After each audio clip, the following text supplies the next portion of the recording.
dodge it.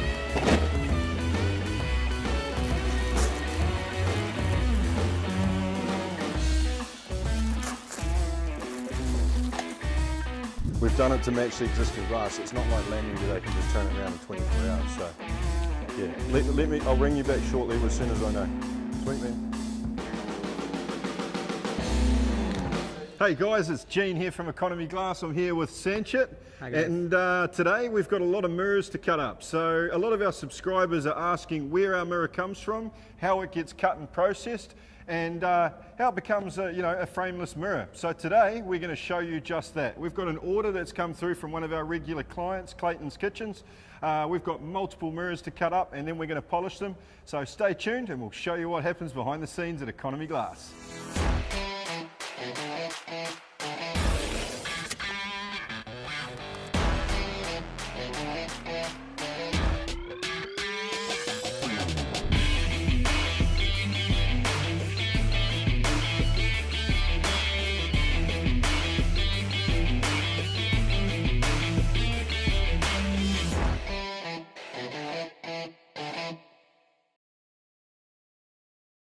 So what we want to be doing is we're going to take all this matte lucerne that we've split up and we're just going to slide it into this first rack here, make it nice and easy accessibly to get out. Obviously clear this rack off as well at the same time. I'm going to come onto the roller, if you can slide in, and I'm going to come up 1 second, and you can push. You move it over.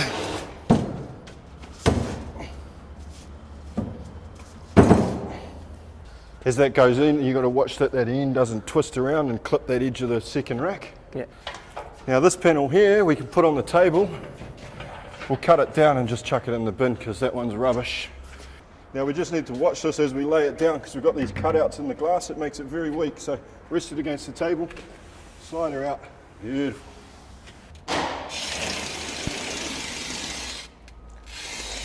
Nice even pressure. I'll run it out. That one's beautiful. Now in a lot of our videos, a lot of our subscribers have been asking what this T system is that we're using.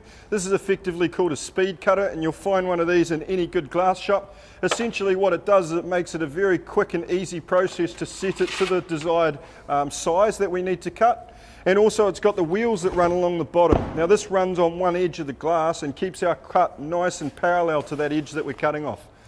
That's why it's also really important to make sure that the piece of glass that we're cutting from is originally square, as if it has already got a rake on it and we don't know that, we'll actually be cutting a parallelogram using one of these. So very, very important tool, one that we use every single day, multiple times, and it makes our cutting really quick, which is why it's called a speed cutter, right? So with this panel, it's originally been cut out of square, so what we want to do is try and square this panel up. When you've used the speed cutter, it's cut that edge parallel to this edge. So what we need to do is we need to run a 90-degree cut off this edge here to ensure that both ends are square. So because we've already cut this edge off, we know we want to check this right-hand edge to see if it is square. And looking at that, it's pretty close. You see that? It's nice and flush on this end.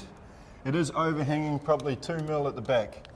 So what we want to do is just bring it in 100 mil, get your cutter, run that strip off. We'll do the same on the other end and then we'll check to see how square it is. All right.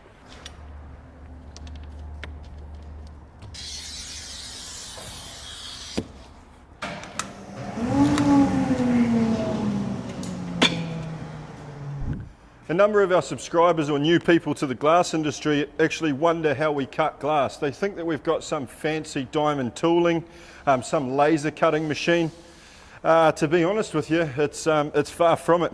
All there is a very small tungsten wheel on the end of this glass cutter, and that really just cuts through that first layer of glass and gives us a break line. It's a bit more complex than that, but yeah, just to keep it simple, we are effectively using this wheel as a scribe to scribe through that first layer of glass, and when we lift that glass up to break it, that's the line that the glass will break on. So a lot of people are surprised when they come into a glass shop, they see us pull out our glass cutter and realise that it is quite uneventful. There is a big difference between good tooling and bad tooling, as I'm sure a lot of you know.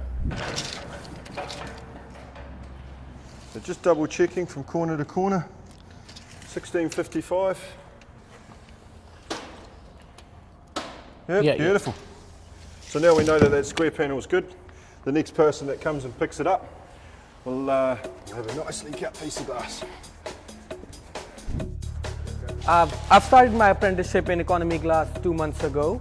It's a long way to go because most of our glaziers who are on road are like having 10 or 15 years of experience and they are very well qualified. It's a very good first step for me to start in my apprenticeship in economy glass because they say like well begun is half done. So yeah, I'm pretty much confident that I'm gonna learn a lot of things in here.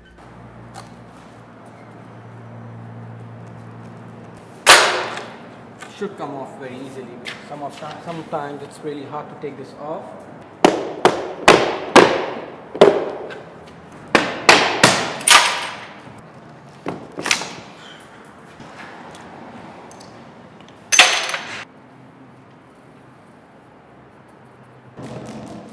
I guess we are almost done with this. So what this is it's a polishing machine, right? So we put in a raw piece of cut glass. It's got multiple grinding wheels on the bottom here as this conveyor belt goes through. Now every time we put this glass through the machine, it takes 1 millimeter off. So what that means is when we're cutting our mirrors, we need to allow that tolerance. If we have a mirror that needs to be a final size of 860, we'll cut it at 862. That means that for the two sides, top and bottom, as it goes through, it'll bring it down to that desired size. So every time we use this machine, we're thinking about how much we need to take off and what the end result will be. So when we put it together, you just want to make sure that that rubber's all nicely joined up. See how it's got this gap in it? Yeah.